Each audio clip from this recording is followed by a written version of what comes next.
May 5, 1945, the Third Reich is collapsing.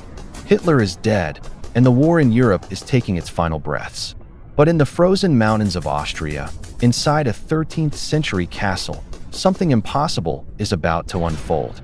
A battle that defies everything you think you know about World War II.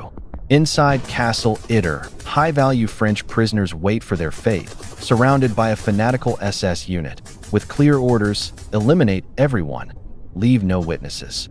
They are outnumbered, outgunned, and out of options. Except for one thing, an alliance that should never exist. This is the story of the battle for Castle Itter, the only moment in the entire war when American and German soldiers fought side by side as brothers in arms. Castle Itter was no ordinary prison. It was a prison for the elite. Former French prime ministers, generals, and even a world-famous tennis champion, Jean Barotra. From the outside, it looked like a fairy tale. On the inside, barbed wire, tension, and fear. When May 1945 arrived, the SS guards fled. But freedom did not.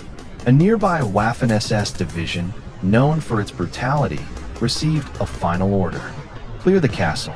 No survivors. Surrounded, the prisoners managed to send out a desperate message.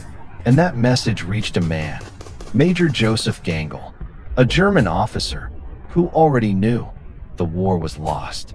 And more than that, he was no longer fighting for the regime. In secret, he was helping the Austrian resistance. But his men were few. He couldn't save the castle alone. So, he made an unthinkable decision. He drove toward the American lines, carrying a white flag. There, he met Captain Jack Lee of the 12th Armored Division. Imagine the moment.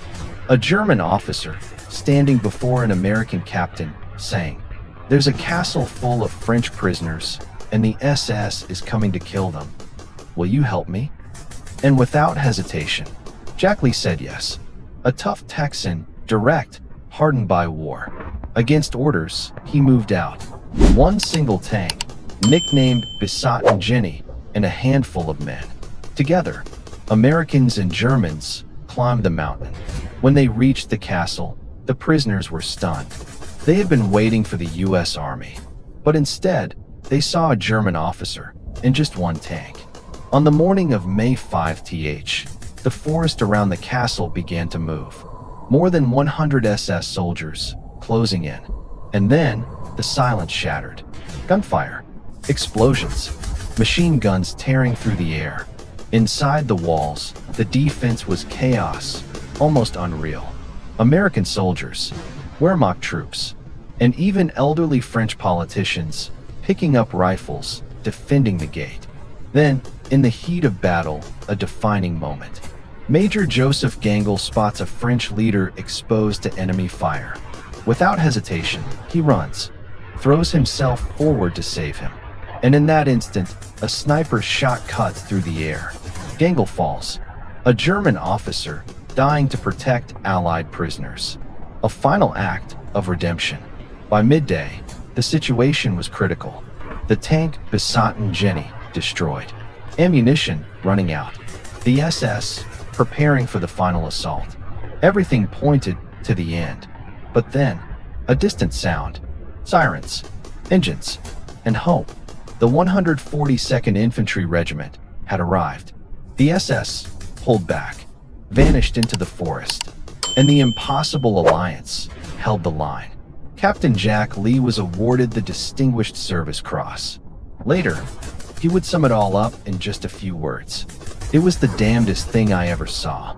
The Battle of Castle Itter remains a unique chapter in history. A moment when the lines between enemies disappeared, and men chose to do what was right. Not because of the uniform, but because of what remained of their humanity. Today, Castle Itter stands in silence. A private residence, quiet, almost forgotten. But its walls still carry the echo of that day. The day Americans and Germans fought together. If you enjoyed this story, hit like and subscribe to the channel. And tell me, what's the craziest war story you've ever heard? Thanks for watching. I'll see you in the next video.